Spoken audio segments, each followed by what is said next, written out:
To evaluate our cost structure, we need to know how Qantas decides whether and how much to produce. Qantas should first of all compare the revenue expected to earn from output and the associated costs of producing that output. As long as the revenue covers the costs, they should operate. In the short run, an input like capital is fixed, as it takes a while to build a new plane. So Qantas should continue to produce when the cost of producing an extra unit, which is known as marginal cost, equals the extra revenue gained by selling that specific unit, which is marginal revenue. So if marginal revenue exceeds marginal cost, they should keep producing. There's more money to be made. If marginal cost exceeds marginal revenue, Qantas shouldn't produce anymore, because it could be better to produce nothing than to lose money on every extra unit sold. Like Qantas's lack of operations during COVID. Qantas measures the volume of passengers carried by the airline through the revenue per passenger kilometre. This data is utilised to gauge consumer demand for flights and adjust routes and capacity among different regions. Bear in mind these statistics are in the millions, so throughout COVID, RPK for short was sitting at, for the financial year of 2021, 18,557, which shows a very low demand due to travelling restrictions, in comparison to the financial year of 2025, which is 129,382. In the long run, all inputs are variable. So Qantas can manipulate capital. So they can retire old aircraft and produce new planes such as Airbus A320XLR, which shows Qantas are able to increase their capacity and shift to lower cost equipment over the long run.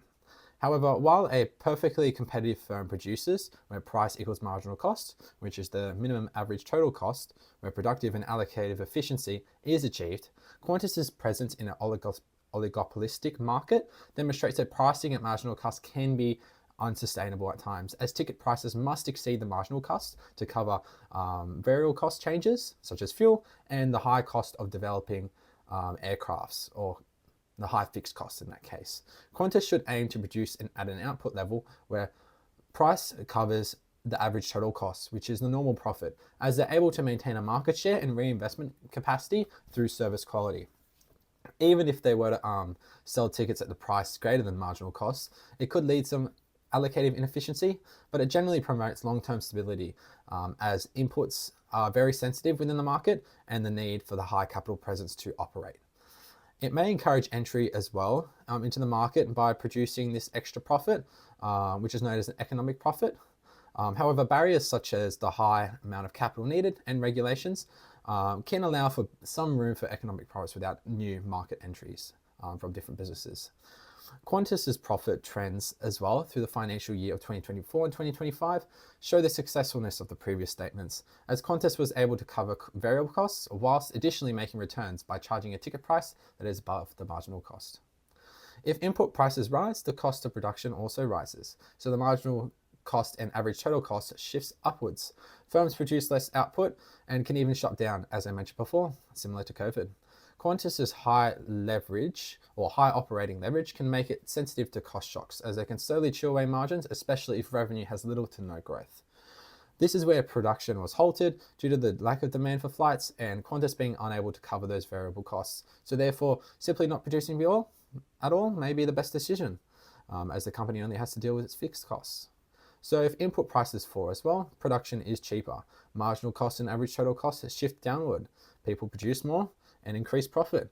This can allow additionally for a bigger margin, which can promote further expansion to retain earnings for future turmoil. Alternatively, favorable cost shocks enable the business to outsize profit gains.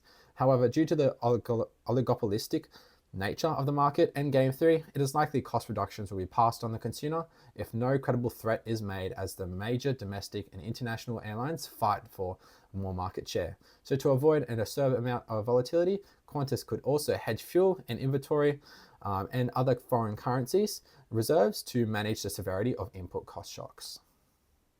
To summarize, in the short run, Qantas produces where marginal revenue equals marginal cost, as long as the price covers the variable costs. In the long run, it adjusts capacity to achieve normal profit, which is price equals average total cost. Input price changes and market competition influence these decisions. Therefore, other tactics such as route planning, inventory and capital management is required to reduce volatility and risk exposure and increase profitability. Finally, its oligopolistic competition requires Qantas to balance efficiency with profitability rather than purely following perfect competition models. Today, I'll assess whether Qantas benefits from economies of scale in its operations. First, just to define the concept, economies of scale occur when a company's average cost per unit falls as it expands its output.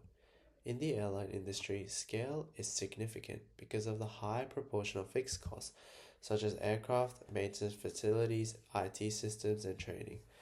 The more flights and passengers that an airline carries, the more these fixed costs can be spread out, lowering the average cost. So, how does this apply to Qantas? Number 1. Fleet scale and modernization. Firstly, Qantas is in the process of a large fleet renewal program. They've ordered new aircrafts such as the A220s and A321XLRs, which are far more fuel efficient than the older aircraft they are replacing. According to Qantas, each new A220 is expected to deliver to up to $9 million in additional annual EBITDA once the fleet reaches scale. This clearly shows that operating a larger fleet of newer planes allows Qantas to reduce per seat costs through fuel savings, lower maintenance, and greater reliability. Number 2. Spreading fixed costs and shared systems. Another advantage comes from spreading costs. Qantas invests heavily in digital platforms, booking systems, and operational infrastructure. These are expensive to set up, but once in place, the cost per passenger declines as more people fly. Qantas also benefits from having both Qantas and Jetstar under one group, meaning back-end systems, loyalty programs, and procurement can be shared. This dual brand strategy is a form of scale economy as the group achieves efficiencies that smaller rivals cannot. Number 3. Procurement and bargaining power. As Australia's largest airline with over a 60% market share in the Australian airline industry, Qantas can negotiate better terms with their suppliers. This includes bulk deals on fuel, aircraft orders, and maintenance contracts. For example, ordering in large volumes allows them to secure discounts that smaller airlines will struggle to obtain. That bargaining power directly lowers their costs relative to scale. Number 4. Network and loyalty program. Scale is also visible in Qantas's route network. A larger network improves connectivity, which helps keeps planes fuller and increases utilization. This reduces the average cost per passenger.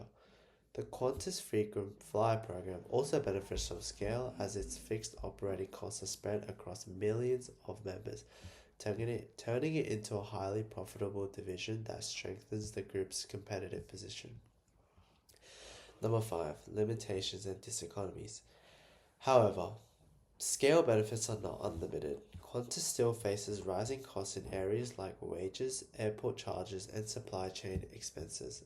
Large fleet transitions also create short-term inefficiencies, and like any other large organization, there is a risk of bureaucracy and complexity eroding some of the potential savings. These examples of diseconomies of scale that can offset the benefits if growth is not well managed. Hello everyone, my name is Keannu, and I'll be talking about Qantas's domestic and international market power. Let's begin with Qantas's extraordinary domestic dominance. The Qantas Group controls 63% of Australia's domestic market, with Virgin Australia holding 34%. This creates a 98% two-firm concentration ratio. More tellingly, the market's HHI exceeds 5,000 when treating Qantas and Jetstar as one entity. For context, the US Department of Justice considers markets with HHI above 2,500 as highly concentrated. This places Australian domestic aviation firmly in oligopoly territory, approaching natural monopoly levels. The financial evidence of this market is undeniable. Qantas Domestic achieved 16 to 18% operating margins, more than double its international performance. This represents a substantial producer surplus, where producer surplus equals price minus marginal cost times quantity. The group's return on invested capital hit 54% in 2024, with some periods reaching an unsustainably high 104%. In economic theory, under perfect competition, we expect free entry to drive economic profits to zero in the long run. When firms see positive economic profits, new firms enter until price equals marginal cost at the minimum of the long-run average total cost curve.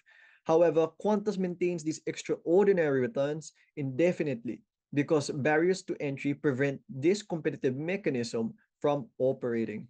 In the domestic market, there are three critical barriers to entry following our sources of market power framework. First, government regulation and slot constraints. Sydney Airport operates under an 80 movement per hour cap with grandfather rights in favoring incumbents. This government imposed regulatory barriers similar to licensing requirements or patents artificially restrict supply. The ACCC identified this as the single most significant barrier to domestic competition, creating artificial scarcity that incumbent firms exploit. Second, switching costs. The Qantas frequent flyer program boasts 15 million members, representing half of Australia's adult population. These brand-related opportunity costs create massive switching costs that make consumers reluctant to change airlines even when competitors offer lower prices. This functions as a powerful demand-side barrier, reducing the addressable market for new entrants and creating network effects where the program's value increases with membership size. Third, extreme capital requirements and economies of scale. Entry requires over 500 million minimum for viable national operations, with high fixed costs for aircraft maintenance facilities and route networks. The industry exhibits economies of scale while long-run average total costs decline as output increases. This creates conditions approaching natural monopoly, where it's more efficient for one or few firms to serve the entire market. Here are some market failure evidences from recent competitors that prove these barriers are insurmountable. Rex Airlines collapsed in July 2024 after losing 500 million attempting to compete on major city routes. Bonza ceased operations after just 16 months. In a market with free entry and exit, unsuccessful firms would exit, but their failure to establish sustainable operations demonstrates that barriers prevent even well-capitalized entrants from achieving minimum efficient scale. The aftermath confirms Qantas' market power. Following these exits, average fares on former Rex routes increased dramatically. Adelaide Melbourne rose 95%. Major city routes increased 13% overall. This reduced output and higher pricing creates their weight loss, as total surplus falls below the competitive equilibrium, with consumer surplus transferred to producer surplus, and some surplus lost entirely. The regulatory environment reinforces rather than constrains this market power. Airport slot allocation operates on grandfather rights, making incumbents' positions nearly impregnable. The lack of competitive entry, despite sustainably high profits, suggests regulatory barriers efficiently protect the duopoly structure. The international picture represents a completely different market structure. Qantas faces competition from over 20 carriers on international routes, creating conditions closer to monopolistic competition or competitive oligopoly. Operating margins tell the story, just 7% internationally versus 16 to 18% domestically, less than half of domestic performance. However, unlike the domestic duopoly, international markets have many competitors with relatively low entry barriers for established airlines. On Singapore routes alone, 6 airlines compete. Singapore Airlines operate 5 daily flights versus Qantas's 2, using more fuel-efficient A350s and 787s. Emirates, Thai Airways, Malaysia Airlines, and Cathay Pacific add further capacity. Low-cost carriers impose severe additional pressure. Air Asia and Scoot operate with 30 to 40% lower cost structures, forcing premium carriers to compete on the price.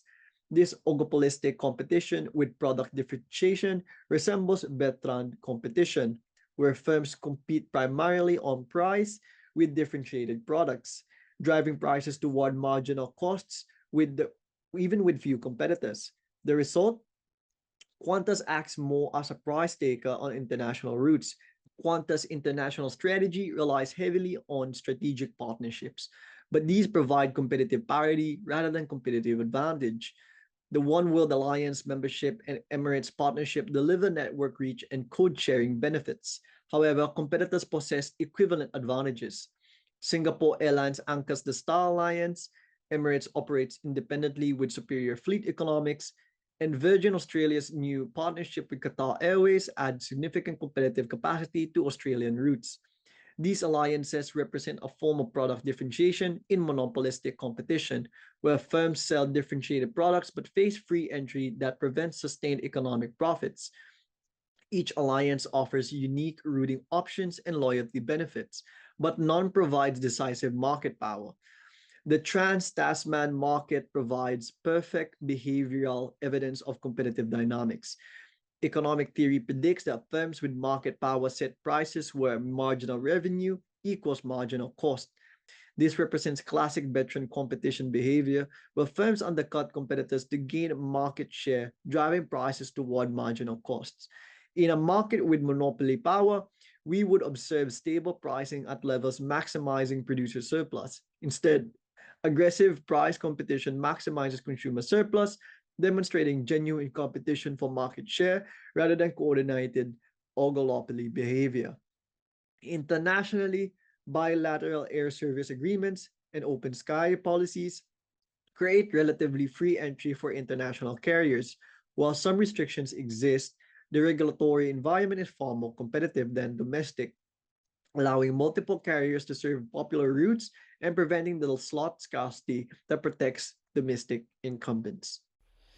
A pricing strategy is a firm's method of pricing its products based on market characteristics, whereas price discrimination refers to the practice of charging different prices to different customers based on market demand. Qantas use a combination of both pricing strategies and price discrimination in order to maximize economic profit. Perfect price discrimination is a pricing strategy in which firms charge different prices to different customers based on the observable characteristics of customers. Qantas use perfect price discrimination by adjusting flight prices based on booking time. For example, customers who book flights near key holiday periods such as Christmas will expect to pay a much higher price than those who book in advance. Third degree price discrimination is another type of direct price discrimination in which a firm charges different prices to different groups of customers. Qantas used third degree price discrimination by offering different classes of flights. For example, customers can purchase either economy, business, or first class flights, and each of these flight classes are priced accordingly. Second degree price discrimination is an indirect price discrimination strategy in which customers pick amongst a variety of pricing options offered by the firm. Qantas use second degree price discrimination by allowing customers to choose either between flexi or saver options. Flexi tickets grant customers more flexibility around cancellations, while saver tickets do not, although saver tickets are priced at a cheaper price. Bundling is a pricing strategy in which a firm sells two or more products together at a single price. Qantas use bundling by pairing flight tickets with accommodation. This allows customers to purchase a package deal which includes both a flight as well as accommodation for their holiday. A two-part tariff is another pricing strategy in which the payment has two components: a per unit fee and a fixed fee. Qantas use a two-part tariff with their lounge membership, which includes an annual membership as well as per flight costs. Customers will pay a fixed fee through the annual membership, whereas they will pay a per unit fee through the flight, although customers will generally get flights at a cheaper price than those who do not have a lounge membership. Versioning is another pricing strategy in which a firm offers different products designed to attract different types of customers. Qantas use versioning by offering a cheaper version of their product through its budget airline, Jetstar. This allows customers who have a lower willingness to pay to still purchase flight tickets through Jetstar. Qantas' Project Sunrise, the planned direct long-haul routes from Sydney and Melbourne to London and New York, is evidence of the natural monopoly that is produced by technological constraints where no other direct competition exists.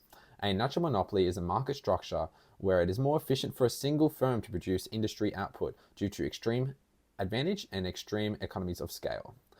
The technological barrier that establishes this is the 12 Airbus A350-1000 ULR, which has been made specifically for these routes and is only seen in two other companies, which is Singaporean Airlines and Emirates.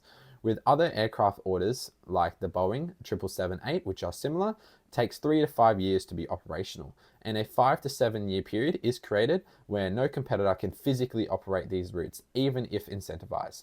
This holds a greater power than any regulatory constraint, as a competitor cannot enter since the means of productions for these routes doesn't exist.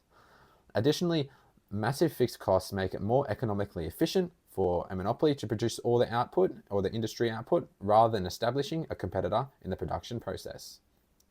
Furthermore, these sunk costs like capital requirements are severe, totaling to 4.2 to 4.8 billion for 12 aircrafts, which doesn't even include other expenses such as training and maintenance.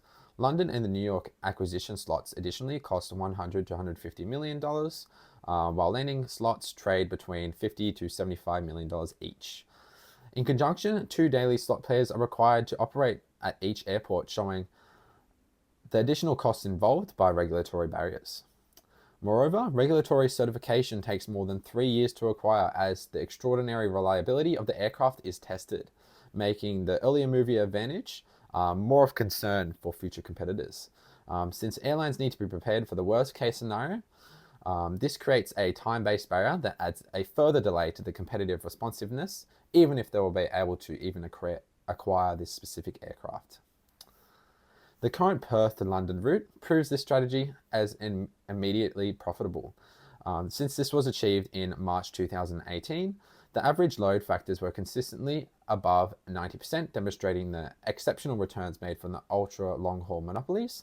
Even over the 6 years across this service was active for, no further competitors have entered the market. Third-degree price discrimination also exists that stems from market segmentation, as Qantas can charge appropriate prices and premiums based off the customer's willingness to pay. They can kind of stretch it out a bit when it comes to business class as well as the economy. Generally, in the long run as well, this should decrease the average total cost curve, because duplicated fixed costs from another firm entering would prevent utilization efficiency, as another company would have to incur associated costs to operate. Qantas as well can maximize producer surplus due to its pricing power in the long run, as demand is inelastic due to no direct competitors and demand to travel these destinations. Qantas can charge a premium and extract surplus via the equation producer surplus equals the total of market price minus marginal cost times the total quantity sold, as the download sloping curve enables this. Alternative airlines that produce shorter flights as substitutes as well limits the deadweight loss and discourages extreme premiums that can be charged by Qantas in providing this service. When the broader market is also generally considered, a monopolistic competition is more evident, as it faces competition from differentiated products, but competitive constraints in the process or in the presence of these substitutes. In the creation of the structural barriers that prevent competitive entry, Project Sunrise displays its dominance in its engineered market power. The natural monopoly created through technological constraints enables Qantas to extract a greater surplus whilst attempting to limit the deadweight loss due to decreased output that is created via the absence of a competitive equilibrium. However, substitutions like one-stop flights limit Qantas's complete abuse of market power in their pricing. Eventually, as time goes on and innovation continues, other airlines will drive economic profit to zero through free entry. In the meantime, Qantas can enjoy additional returns due to its natural monopoly that is established from factors previously mentioned, and market power is obtained through these strong barriers to entry, whilst the economic profits will only persist when these barriers are present and prevent competitive entry.